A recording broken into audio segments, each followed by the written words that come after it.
Hello साथियों, अनुपात और समानुपात टॉपिक पर क्वेश्चन नंबर 8 इस प्रकार है, जो कि सीईटी एग्ज़ाम 4 फरवरी 2023 में आ चुका है।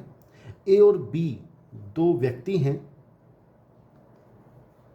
इनकी आय का अनुपात वो हमें दे रखा है 4:3 है। ए और बी की आय का अनुपात 4:3 अनुपात में है। दोनों में से प्रत्येक की बचत हमें दे रखी है 600 रुपये और व्यय का अनुपात दे रखा है व्यय यानी कि खर्च, वो हमें दे रखी है 3:2 और बचत हमें दे रखी है 600 रुपये इसके और 600 रुपये ही प्रत्येक 600 रुपये बचाता है। ये हमारा क्वेश्चन है।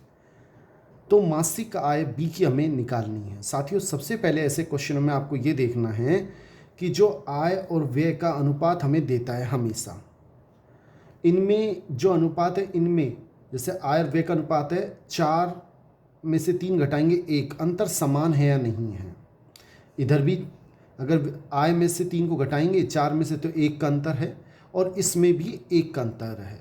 अगर 1 का अंतर मतलब अंतर बिल्कुल समान है, चाहे 1 का हो, चाहे 2 का हो, चाहे 3 हो, तो ऐसे क्वेश्चन को हम कैसे हल करें कि जैसे इसमें अंतर कितने का है, 1 का, 1 यूनिट का, ऐसे इसमें कितने का अंतर है, 1 यूनिट का। अगर दोनों में अंतर समान हो, मतलब आय में से व्यय को घटाते हैं तो बचत आती है, बचत का अनुपात समान हो। हमारी जो इनकम होती है उसमें से हमने जो खर्च कर दिया तो शेष पैसा क्या होता है, बचत। अब इनका अनुपात समान है, यानी बचत का अनुपात आ गया 1:1 और हमें दे रखा है कि बचत 600 रुपये 600 रुपये है, यानी कि 1 यूनिट, 1 इकाई का मान 600 रुपये है। इससे हमें ये पता लग गया। हमसे क्या पूछ रहा है, बी की मासिक आय, बी कहाँ है, ये रहा। इसकी आय कितनी है, 3 यूनिट। इसकी आय कितनी है, 3 यूनिट। बी की आय 3 यूनिट है और 1 इकाई 600 के बराबर है, तो बी की आय कितनी हो जाएगी, 3 × 600 बराबर 1800 रुपये बी की आय हो जाएगी। यानी कि सी ऑप्शन बिल्कुल सही है।